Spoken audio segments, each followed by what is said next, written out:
సమర్థ సద్గురు సాయినాథ్ మహారాజ్కి జై. సాయి భక్తులందరికీ నమస్కారం అండి. మన సాయినాథుని దయ వల్ల అందరూ సంతోషంగా ఉండాలి అని మనస్ఫూర్తిగా ఆశిస్తూ ఈ వీడియో స్టార్ట్ చేస్తున్నాను. ఈరోజు వీడియోలో బాబాగారి చరిత్రలోని అంటే బాబాగారు జీవిత చరిత్రలో జరిగిన కొన్ని సాక్షాత్ బాబాగారి నోటితో చెప్పబడిన సంఘటనలు కానివ్వండి, ఆయన వాక్కులు కానివ్వండి, మనకు సచ్చరిత్రలో కూడా లేని కొన్ని విషయాలు అనేవి మీతో షేర్ చేయబోతున్నాను. నిజంగా చాలా అద్భుతంగా ఉంటాయండి బాబాగారి అద్భుతాలన్నీ కూడా. మనసు పెట్టి సాయినాథుని మనసులో నిలుపుకొని వినండి. సుగుణ్ మేర్ నాయక్ అనే ఒక యువకుడు నరసబోవాడి అనే ఒక క్షేత్రం దర్శించి శ్రీ వాసుదేవానంద సరస్వతి అను మహనీయుణ్ణి చూశాడు. అతడిని చూస్తుంటే ఆయనకి నీవు ఒక మహనీయుడివి, దర్బార్కి చెందినవాడివి, నీకు అంతకంటే ఏం కావాలి అంటారు. అతని మాటలు అర్థం కాలేదు. తర్వాత అతడు కాలేజీలో చదువుతుండగా నాస్తిక ప్రభావానికి గురయ్యాడు. అతని సందేహాలు తీర్చలేక అతని తండ్రి బాబాను దర్శించమని చెప్తాడు.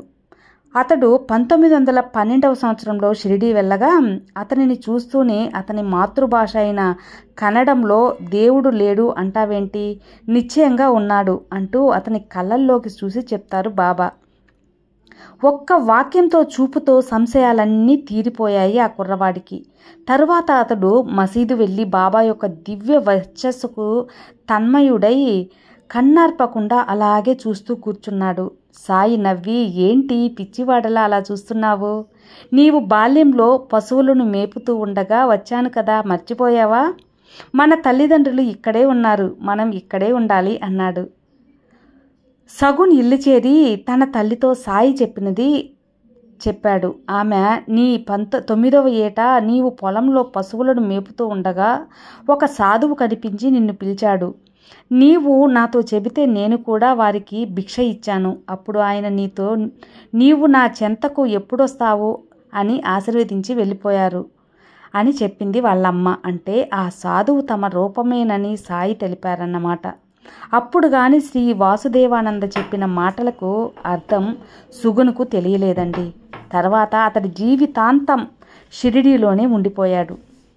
అలాగే నాసిక్లో గోపాల్ దాస్ మహారాజ్ అనే ఒక సిద్ధ పురుషుడు ఉండేవాడు. వారి భక్తులు డాక్టర్ గనే బాబాను కూడా పూజించేవాడు. అతడు ఒకరోజు అతని మామగారు షిరిడీ వెళ్తుంటే నాసిక్లో గోపాల్ దాస్ వారికి తన దక్షిణగా 5 రూపాయలు అందజేయమని ఇచ్చాడు. ఆ రోజు సాయంత్రం రామాలయంలో సాధు సంతర్పణం అని గోపాల్ దాస్ స్వయంగా వంట చేస్తున్నారు. ఎందరో భక్తులు అక్కడికి చేరారు. దక్షిణ అందచేయటం ఎలా అని గుణే మామగారు ఆలోచిస్తుంటే స్వామి అతనిని పిలిచి 1 2 3 4 5 అంటూ లెక్కించి దక్షిణ అడిగి తీసుకున్నారు.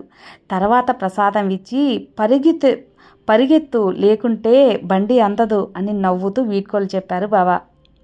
అతన్ని షిరిడీ చేరగానే బాబా నవ్వుతూ ఆ సంఘటన తమకే జరిగినట్లు చెప్పాడు. సాయి గోపాల్ దాస్ వేరే ఎవరో కాదు అని అప్పుడు అర్థమైంది. అలాగే మహనీయుల మాటలు కొన్ని నిగూఢంగా ఉంటాయండి.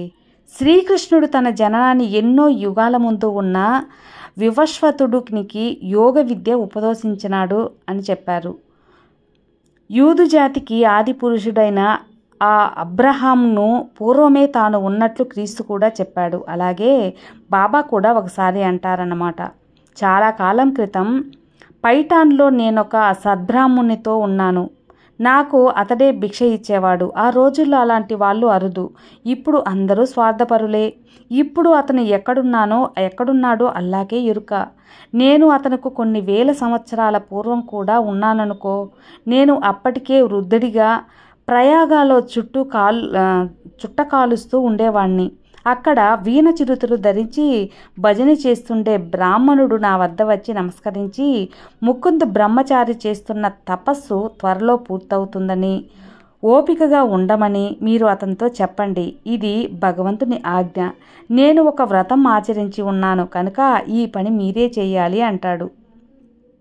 నేను ముకుంద్ నివసించే మఠానికి వెళ్ళాను. అది నీవ్గ్రావ్ అంత పెద్దది. ముకుంద్ అతని శిష్యులు నేను ముస్లిం అని తలచి మేము ఇక్కడ అనుష్ఠానం చేసుకున్నాము. నీ రాక వలన ఈ మఠం అపవిత్రమైంది. మేమంతా ఆత్మాహుతి చేసుకుంటాము. ఆ పాపం నీకు సంక్రమిస్తుంది అంటారు. అప్పుడు అల్లా మాలిక్ అని చెప్పి నేను చెప్పవలసిన మాట మనసుతోనే చెప్పి బయటికి వెళ్ళాను. బజారులో ఒక యువరాజు, అతని భార్య, కొద్ది మంది సేవకులు కనిపించారు. ఆ యువతికి త్రాగే నీరు కావాలని భర్త అతన్ని అడుగుతున్నాడు. నా కమండలంలోని నీరు ఇచ్చాను. అవి త్రాగి ఆమె నా పాదాలపై పడింది. ఆమెను ఆశీర్వదించను. వెంటనే యువరాజు మోకరిల్లి నా గతి ఏంటి, నాకు దిక్కెవరు అంటాడు. నేను అమరకోట వెళ్ళండి, అక్కడ మీకు ఒక కొడుకు పుడతాడు. అతడు ఈ దేశానికి రాజు అవుతాడు. మీకు ఏమీ భయం లేదు అని ఆశీర్వదించాను. అలాగే వారు వెళ్ళారు.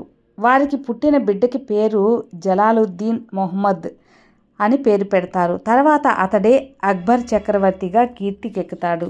అంతా భగవంతుని కృప అన్నమాట. ఈ వృత్తాంతం వజ్రాల గని లాంటిది. అందులో ఎన్నో నిగూఢమైన సత్యాలు, చరిత్రలు కూడా దాగి ఉంటాయి. ముకుంద్ బ్రహ్మచారి వంటి ఆచార పరాయణుడైన తపస్సులు, శిష్యులు, వారి మఠాలు దేశాలలో ఎన్నైనా ఉండవచ్చుగాక. వ్యక్తిగతమైన వారి తపస్సులతో భగవంతుడు కూడా సంతృప్తుడై ఉండవచ్చు. కానీ ఒక వంక బ్రాహ్మణాగ్నుల విషయంలో కులం, మతం, వారి పుట్టుక పూర్వోత్తరాలు, బాహ్యమైన వారి వేషభాషలు పట్టించుకోక వారిని పూజించి వారి హితవాక్కులను విధేయులమై ఉండాలని సర్వశాస్త్రాలు చెబుతున్నాయి. మతమౌఢంతో ప్రజలు మహాత్ములను నిరసించడం దేశానికి అరిష్టం. ఒక వంక ముకుంద్ యొక్క ఈ వైఖరి గురించి చెబుతూనే మరొక వంక సాయి తాము చుట్టకాలుస్తున్న ఒక సద్బ్రాహ్మణుడు, భగవంతుని ఆజ్ఞ పొందినవాడు కూడా తమకు నమస్కరించారు అని చెప్పారు. ఈ పరమసత్యాన్ని చరిత్రలో లెక్కలేనన్ని తాత్కాణాలు ఉన్నాయి. మన దేశంలో సాటి మనిషి అయిన రాకుమార్తెకు త్రాగటానికి నీరు కూడా ఇవ్వటానికి నిరాకరించడం దైవ నిర్ణీతమైన ధర్మానికి కంకలనం. మానవులు ఏ దేశస్థులు, మతస్థులు అన్న ప్రమేయం లేకుండా సాటి మనుషుల పట్ల, మహాత్ముల పట్ల ప్రేమతో ధర్మబద్ధంగా నడుచుకుంటే దైవ కృప లభిస్తుంది. లేకుంటే దేశానికి పతనం, పరాధీనం తప్పదని సూచించారు సాయి. మహాత్ములకు మధ్య బాహ్యచర్యలకు, మతభేదాలకు అతీతమైన ప్రేమానుబంధాలు ఉంటాయి. కనుకనే సాయి ఆ సద్బ్రాహ్మణుడు సత్కరించారు. అంతకుముందు పైఠాన్లో ఒక బ్రాహ్మణుడు సాయిని తమ ఇంట ఉంచుకొని నిత్యం ఆయనకు భిక్ష ఇచ్చేవారట. ఇక మరొక సంఘటనలో పూర్వపు దత్తావతారాలు కూడా మన సాయి స్వరూపాలని తెలిపే కథ అన్నమాట.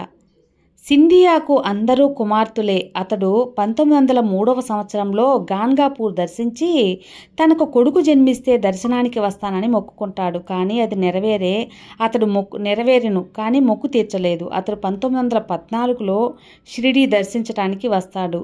అతన్ని చూస్తూనే సాయి కోపంతో, ఒక్క కొడుకు పుట్టాడని నీకు ఇంత గర్వమా? అంతటి అదృష్టం నీ రాతలో లేదు. నా శరీరం చీల్చి నీకు ఒకరిని ప్రసాదించాను అంటారు. 15వ శతాబ్దానికి చెందిన శ్రీ నరసింహ సరస్వతియే నేటి సాయిబాబా అని సింధియా గుర్తించాడు. అలాగే బాబా గారు ఒక రోజుకు ఒక కథ చెప్పారండి. ఒకరోజు కొందరు ముస్లింలు వారితో విందు ఆరగించమని పట్టుబట్టారు.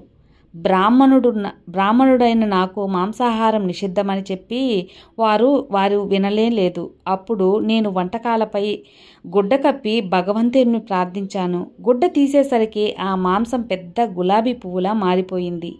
ఆ ముస్లింలందరూ ఆశ్చర్యపడి క్షమాపణ వేడుకున్నారు.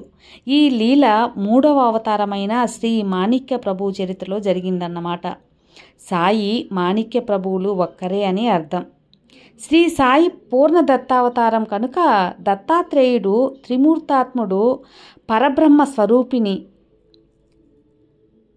సృష్టి స్థితి లయలకు కారణమైన త్రిగుణాలే ఆ త్రిమూర్తులు. ఆయన ఎప్పుడూ గురుస్వరూపే, మునిజన వృందుడే. అన్ని మతాల వారిని వారికి ధర్మాన్ని అనుసరించి అనుగ్రహిస్తూ వచ్చేవారు. అందుకే పైన చెప్పిన దాంట్లో కూడా ముకుంద్ బ్రహ్మచారిని అనుగ్రహించబోయారు. కానీ అతడు నిరాశరించారు. తత్ఫలితంగా ముకుందకు జన్మాంతరంలో వ్యక్తిగతమైన ఉన్నతి కలిగి సార్వజననీయమైన అతని సంకల్పం నెరవేరలేదని తర్వాత వృత్తాంతం తెలుపుతోంది. ఇలా బాబాగారు దత్త స్వరూపులని మనకు ఒక్కొక్క మహిమతో మనకు అర్థమైంది కదండి. సాక్షాత్ ఆ సాయినాథుడు ఆ త్రిమూర్తుల స్వరూపమేనని మనం నమ్ముతూ ఆ నమ్మకాన్ని మనకు సాయి చూపుతూ ఈ కథని ఇంతటితో విరమిస్తున్నాను. సాయిబాబా ఆశీస్సులు ప్రతి ఒక్కరికి ఉండాలని మనస్ఫూర్తిగా కోరుకుంటూ మరో మంచి వీడియోతో మళ్ళీ కలుద్దాం. అంతవరకు సర్వే జనా సుఖినో భవంతు. జై సాయిరామ్.